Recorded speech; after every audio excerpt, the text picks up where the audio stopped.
Jovens e velhos santistas, o Santos tem sido um clube nos últimos anos que tem se notabilizado por recadinhos, por mensagens subliminares, por contra-informações, por abastecimento de parte da opinião pública com o que eu chamo de prato feito, né?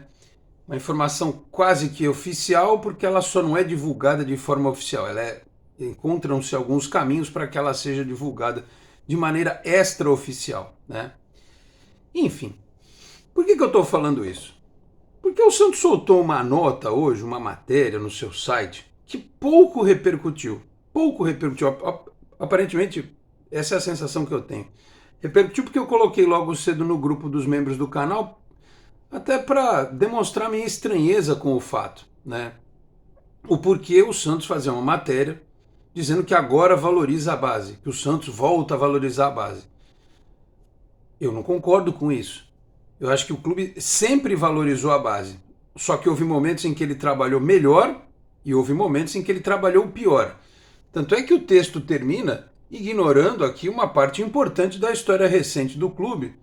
Não cita, por exemplo, você pode até não gostar desses caras, mas não cita Lucas Veríssimo, não cita Gustavo Henrique, não cita o Rodrigo, não cita o próprio Gabigol, que tem sido alvo do nosso noticiário, né?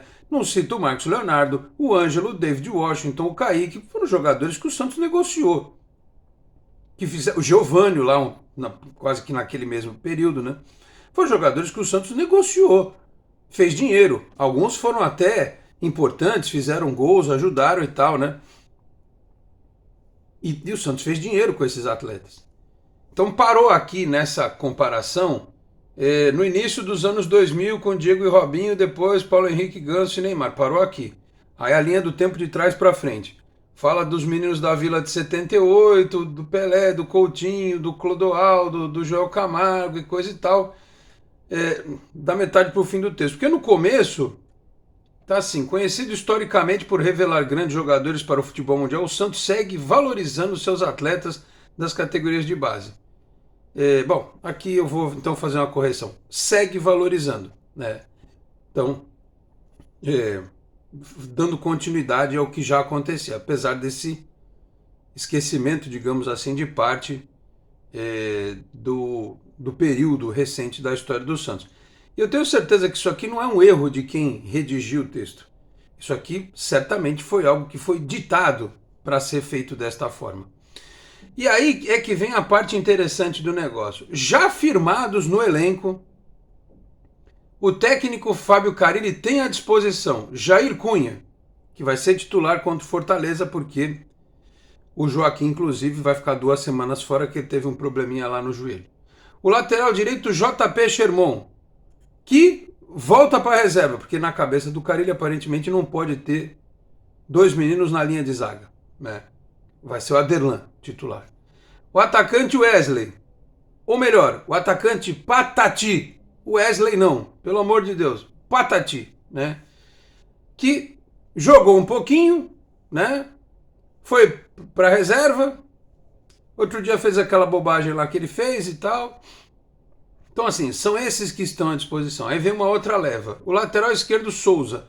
O meio campista, Miguelito. Eu já vou falar do Miguelito. E os atacantes Enzo e Matheus Xavier já ganharam oportunidades e estão em fase final de transição. O Souza ganhou oportunidade, o Enzo ganhou 45 minutos na estreia, o Matheus Xavier estreou agora e o Miguelito, desculpa se eu estiver equivocado, eu não lembro dele ter jogado com o Carille. Não lembro, juro mesmo. Se eu tiver errado, por favor, vocês escrevam nos comentários para refrescar minha memória. Eu não lembro. Eu lembro dele ter jogado com o Marcelo Fernandes, com o Turra, com não sei quem. Mas com o Carille, não. E quando se coloca no parágrafo isso aqui, é quase que um indicativo para o treinador.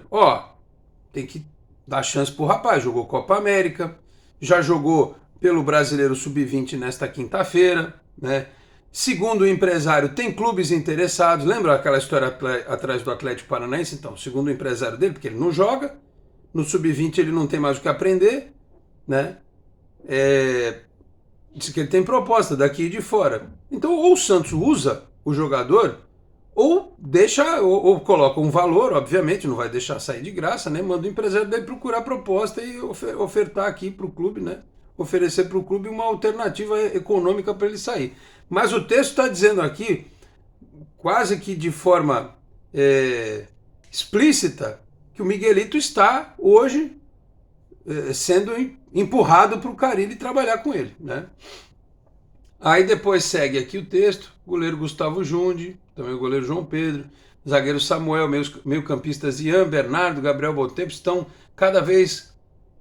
ganhando cada vez mais minutagem durante os treinamentos. O Ian, inclusive, está com a delegação em Fortaleza para o jogo contra o Ceará. Então, assim, é o tipo do texto que não vai repercutir mesmo entre o torcedor de uma forma mais abrangente, porque ele meio que só explica o que a gente já sabe. Mas o que está aqui de forma subliminar, intrinsecamente colocado, é que o Carille vai precisar usar mais a molecada, como a gente já sabe, como já foi passado para ele pela diretoria do Santos. O grande problema é que o torcedor olha para esses meninos e não vê muitas vezes neles qualidade. Diante de resultados, como aconteceu contra o Palmeiras nesta quinta-feira, em que o time estava todo retalhado do sub-20. Aí vem essa ideia. Claro que o Palmeiras hoje é a base mais forte do Brasil, porque tem investimento, porque tem um profissionalismo realmente assim, na acepção da palavra.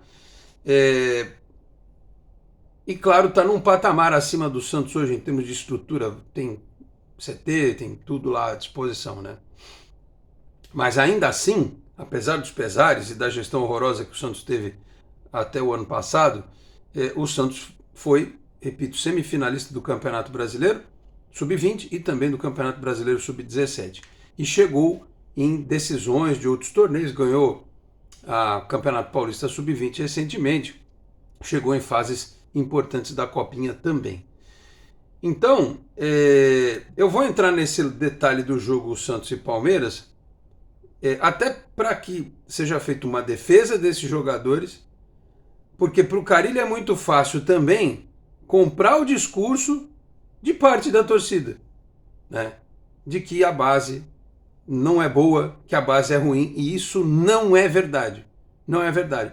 Pode não ser igual a do Palmeiras, mas certamente pode dar ao time principal jogadores em condições de jogar melhores do que alguns que vieram para cá recentemente e que até já foram embora. Aliás, nesta quinta-feira teve confirmação de rescisão de Carabarral, de Pedrinho Escaramuça, e era menino, esse não teve chance, né? De Casares, enfim, que foi para o Paysandu. Então a gente tem que contextualizar, né? Contextualizar essa condição que o clube, no mesmo dia que solta um texto dizendo que os meninos estão sendo valorizados, o Santos vai lá e perde para o Palmeiras de um jeito que esse time sub-20 do Santos a gente não se acostumou a ver jogar. Que foi um time que jogou praticamente se defendendo o tempo inteiro. Meus amigos, um grande abraço. De volta para mais um vídeo aqui do nosso canal 10. Em nome de Isatec Informática, na Senador Feijão 686, sala 1820, no Blue Office. O site é isatecinformatica.com.br, telefone 13 3020 1877. Conheça mais da Isatec também nas redes sociais. Eu aproveito e peço neste começo de vídeo, para você que chega agora ao canal, para que se inscreva, ative as notificações, deixe o like, que também é importante. Se quiser, torne-se membro do canal, podendo também compartilhe os links dos nossos vídeos na sua rede social, no seu grupo de WhatsApp. Ajude o canal 10 a continuar crescendo. Aliás, se você se tornar membro do canal, você vai pagar um valor muito pequeno, né? Eu não coloco valores astronômicos, né? 30, 40, 50 euros. Coloco um valor assim, nem reajustado pela inflação foi, né? Para você poder ajudar, colaborar e fazer parte do nosso grupo de WhatsApp. E aí, quando tem as lives, tem um selo lá que aparece que você é membro do canal. Se não tem o selo, você não é membro do canal. Então, é legal que você se destaque, né? E eu sempre dou prioridade. Eu leio as mensagens de todo mundo, mas dos membros acaba tendo essa prioridade extra aí, tá bom? Então, seja membro do nosso grupo aqui do Canal 10, tá bom? Bom, vamos lá ao jogo. Brasileiro Sub-20. O que aconteceu? O jogo foi naquele gramado horroroso do Bruno José Daniel. Você vai dizer assim, pô, mas é horroroso, mas não é grama sintética? É. Mas nunca vi um gramado sintético que a bola pula tanto como esse gramado do Bruno José Daniel. Não é desculpa, porque o Palmeiras jogou lá também, né? E ganhou do Santos. O que acontece? Com este resultado, né, e com os resultados da rodada de uma forma em geral, o Palmeiras está disparadaço na liderança, com 30 pontos. E aí não é demérito do Santos, porque o Cruzeiro, que é o vice-líder, tem 24. O Atlético Paranaense e o Goiás tem 21, o Fortaleza 20, o Santos está em sexto com 19, o Flamengo tem 19, o Bahia tem 19, e aí tem Grêmio e Cuiabá com 18. Então o Santos classificam 8, o Santos não pode bobear, né? Esta foi a 12ª rodada, na 13ª rodada o Santos vai pegar o Bragantino, que tem 14 pontos na tabela, são 20 times jogando, então são 19 rodadas nesta primeira etapa para classificar 8 e depois tem o mata-mata da competição. E aí o Santos foi a campo com... O Santos perdeu, né, 1-0, e eu vi um pouquinho do jogo, depois vi os lances, não deu para acompanhar do jeito que eu queria. E assim, o Santos chutou, acho que 2 vezes no gol, só. O Santos só se defendeu, o Palmeiras teve mais volume, o Palmeiras tem uns meninos realmente, assim, diferentes, mas é aquilo, eles têm um tempo de maturação lá na base do Palmeiras, realmente, o Palmeiras só tira esses moleques da base se eles forem tipo o Estevão, entendeu? Vocês viram o gol que ele fez contra o Grêmio, né? Senão o moleque vai maturando lá. O Santos não. Vocês viram a quantidade de moleque que está no time à disposição do Carille? Se tu pega aquele time que está à disposição do Carille e bota para jogar contra o Palmeiras, o Santos ganhava o jogo. Dá para escalar um time aqui, ó. Né? Claro que tem alguns que, como o Enzo, por exemplo, que fizeram parte do... Mas tem uns que não estão. Matheus Xavier, o Souza, o Patati já estourou a idade, né? Mas o Jair e tal. O Santos podia ter um time de sub-20 mais forte. Mas é uma equipe que tem muitos jogadores cedidos ao sub-20, inclusive alguns que são sub-17, que eventualmente vão para esse time para completar. Para vocês terem ideia, o Santos jogou com o João Fernandes, com o Lenin de lateral direito, que ele é um jogador que não é titular, né, dessa equipe. O João Ananias, o Samuel e o Pedro Ian, né? O Santos tem outros laterais esquerdos, como o Vinícius Lira, por exemplo. Não jogou o Pedro Ian, né? Depois entrou o Dudu, que é atacante. O Gustavo Henrique, que jogou no meio. O Everton, depois o Rafa Gonzaga. E o Miguelito. O Matheus Lima, depois entrou o Yuri. O Gabriel Bontempo, depois entrou o André Klaus. E o Enzo Monteiro, depois entrou o Pradella. Então, assim, o gol do Palmeiras foi aos 37 do segundo tempo. Assim, uma bola parada. O moleque subiu sozinho, a zaga do Santos ficou olhando, porque estava caminhando para empatar. O Santos ia arrancar um empate do Palmeiras lá e tal, ia se dar por satisfeito. Como eu já vi o trabalho do Orlando de fazer o time jogar, de ser proativo, né, de tentar criar e tal, para ele não ter conseguido fazer o Santos jogar assim, primeiro porque o Palmeiras é um adversário mais forte, não é toda hora que você vai encontrar as equipes que você encontra regularmente no Campeonato Paulista que você mete 5, 6, 7, 8, né? Não vou nem falar o nome de um deles aí que é o principal, que é o saco de pancada da base, porque senão o pessoal da cidade vai ficar chateado comigo. Mas é um time muito alterado, é um time muito mexido, né? Uma equipe, a defesa muito diferente, os volantes, né?